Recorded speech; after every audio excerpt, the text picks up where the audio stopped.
Hey, good morning, friends. Pastor Jason here, checking in on this cloudy, muggy Friday. Hope you are safe. Hope you are well. Hope you have some fun plans for today or this weekend that maybe lets you start to venture out a bit if you're comfortable and if you're ready, but still keeps you safe.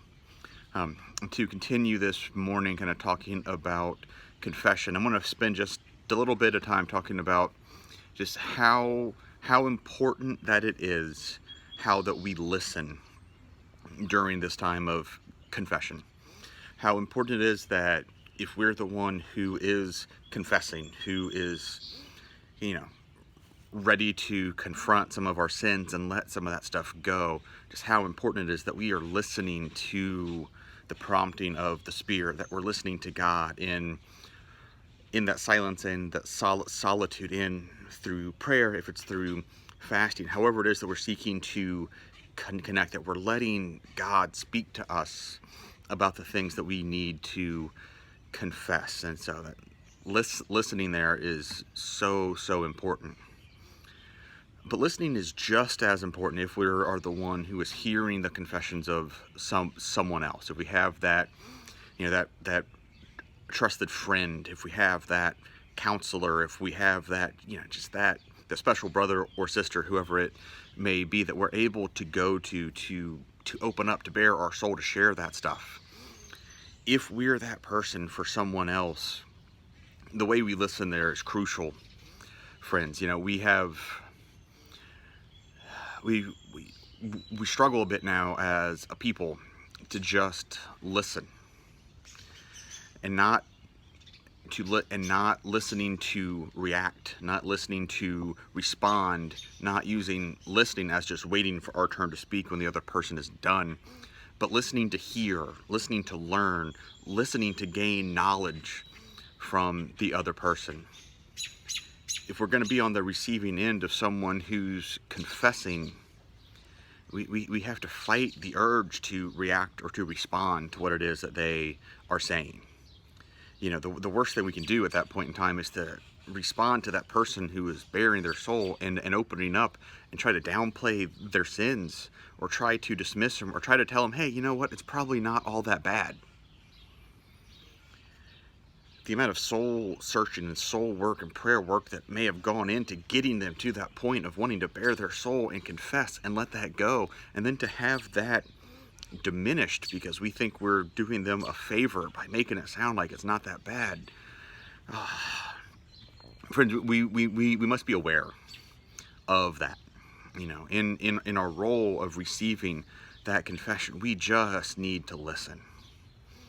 Not to react, not to understand, but just to listen. Just to listen to the other person.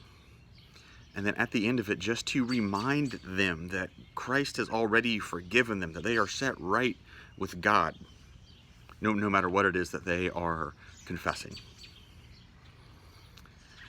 Fighting that urge to listen only to react, or to listen only to respond. I think that's something that would be wonderful, that we need to take strides on, that we need to work for as a society as well right now, especially as a white society right now. Right now it would be just a great time for us to stop and pause, and for us to listen to the folks from Black Lives Matter, for us to listen to our Black brothers and sisters who might be around us in our community, and not immediately go on the defensive, to not react, to not respond, but right now just take a pause and just listen, to learn from them, listen to hear from them, listen to try to gain a sense of understanding. There are a lot of parallels here, I think, friends, between this work that we're doing on confession and how we get moved to confess, and especially on how that we receive that, and how we learn to listen to other people confess to us, or to share with us, or to open up and be vulnerable with us. Then we can apply that in so many ways, and our country needs that right now. I know I'm not the only one who needs to know more about the racial divide, about the inequality, about just the injustices that go on daily, you know.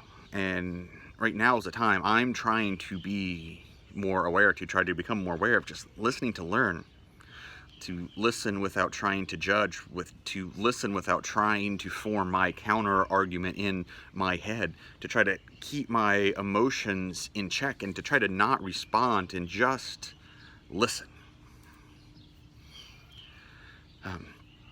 So, you know, wherever you may find yourself in the midst of all this today, you know, I just encourage you, you know, take some time today to just listen to something new, listen to someone new, listen to something that might make you feel a little uncomfortable, and practice just not responding to it, but just listen. Let it in. Let it move you, let it change you, let it break your heart. You know, there's power if we can start to do that, friends. If we can begin to better understand one another, if we can educate ourselves about what everyone is going through, then we can really start to talk about affecting real change for ourselves as individuals, for a community, for a society. So thanks for taking the time to check out this video today. I'll be up at church today from 10 a.m. until 2 p.m. if you still need to come up and pick up your worship packets for this week and next week, with some thoughts on the spiritual discipline of confession that we're talking about now, and worship that we will talk about next week. We also have your communion elements for Sunday that are available for pickup. So 10 to 2 today we'll be up there and be available. You can probably swing up on Sunday morning as well, probably between 8:30 and 9:30 if you'd like to have them before we worship at 10. So friends, have a great day. Be safe, be well, and just know how much that you are loved. Friends, take a chance today to just listen. Thanks, guys.